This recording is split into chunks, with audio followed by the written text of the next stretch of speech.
장관급으로 확대된 노무현 정부 이후 20년 동안 이렇게 불성실한 태도로 국회 권위를 정면으로 반박하는 후보자는 저도 22년째 국회에 근무하고 그 언저리에 있었던 사람으로서 처음 봅니다. 이진숙 후보자는 시종일관 국회 권위를 무시하고 본인의 극우적인 사상과 또 본인의 정치적 욕망을 철저히 숨기면서 인사청문회만 끝나기를 기다려왔습니다. 방송통신위원장은 방송 문제뿐만 아니라 통신산업부터 중요한 업무가 많음에도 불구하고 우리 더불어민주당과 야당의 질문에 대해서는 모르겠다, 껌껌이 대답하지 않겠다라는 이야기로 넘어가며 여당인 국민의힘 의원의 질의에는 앞으로 방통위원장으로 무엇을 할 것이냐면 MBC에 문제되는 부분을 해결하기 위해서 진행할 거라는 의혹도 숨기지 않았습니다. 어제 이준석 의원이 필리버스터에서 국민의힘 출신 당대표를 했던 시절과 또 현재의 야당 의원으로서의 다소 제가 보기엔 제일 중립적으로 여야 간 극한 대립 속에서 물론 야당이시지만 방송을 권력자들이 장악하고 싶은 유혹에서 결코 최근에 성공한 지 없었다는 근거를 제시했고 저는 윤석열 정부, 윤석열 대통령과 여당에도 이 말을 다시 한번 강조해서 돌려드리고 싶습니다. 지금 저희가 속해 있는 과학기술정보방송통신위원회 이 사무실을 보면 회의실을 보면 방송 관련된 사진은 또 유독 없습니다.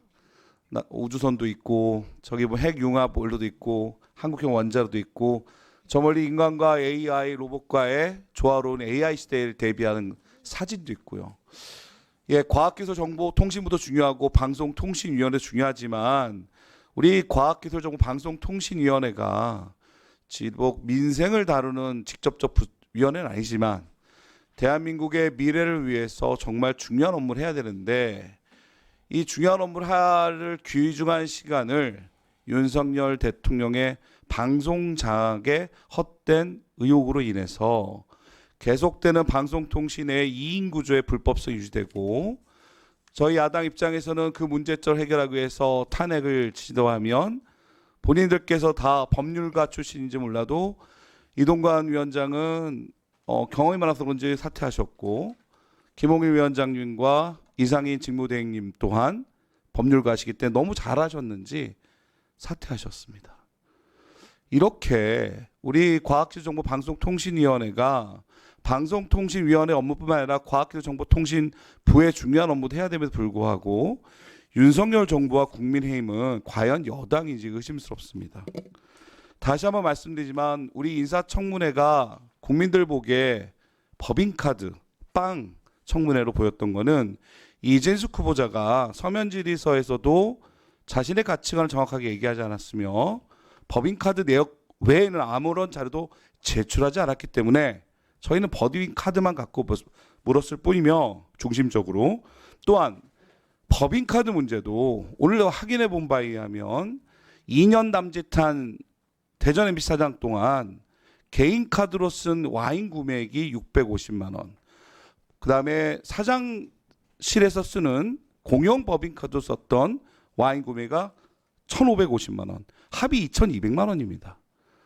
아니 사장실에서 사장의 지시받지 않고 누가 와인을 사겠습니까? 그러면 2년 동안 와인을 2,200만 원 동안 선물 돌면서 도대체 무엇을 한 겁니까?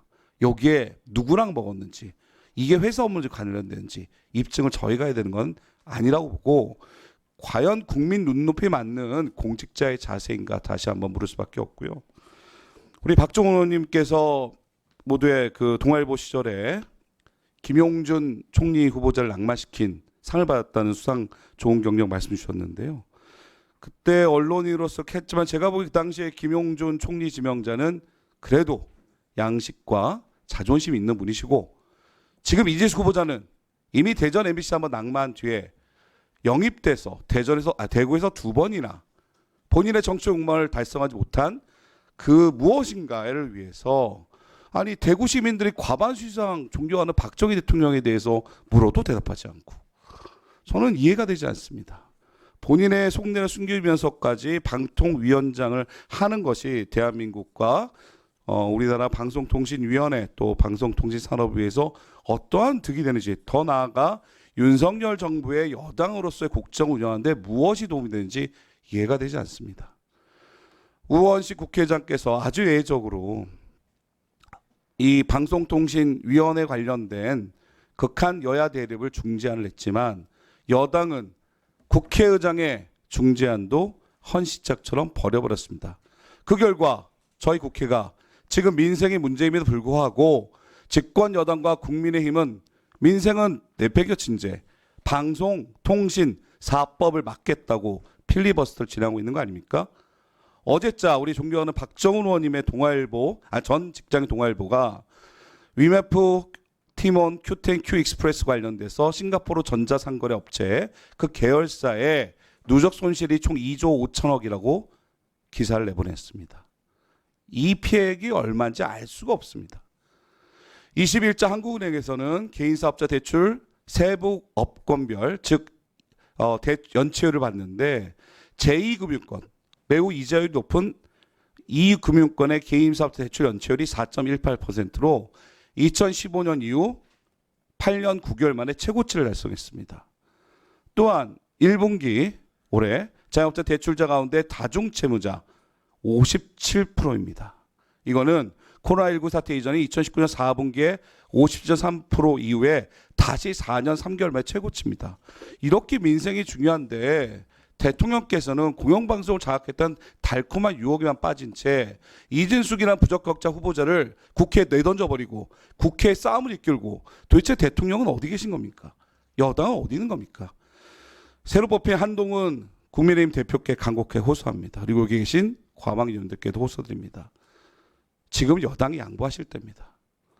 여당이 양보하시고 민생 법안 합의 처리로 다시 한번 국회가 대한민국 정치 신뢰 회복을 위해서 이제 한번 나설 때 된 것 같습니다.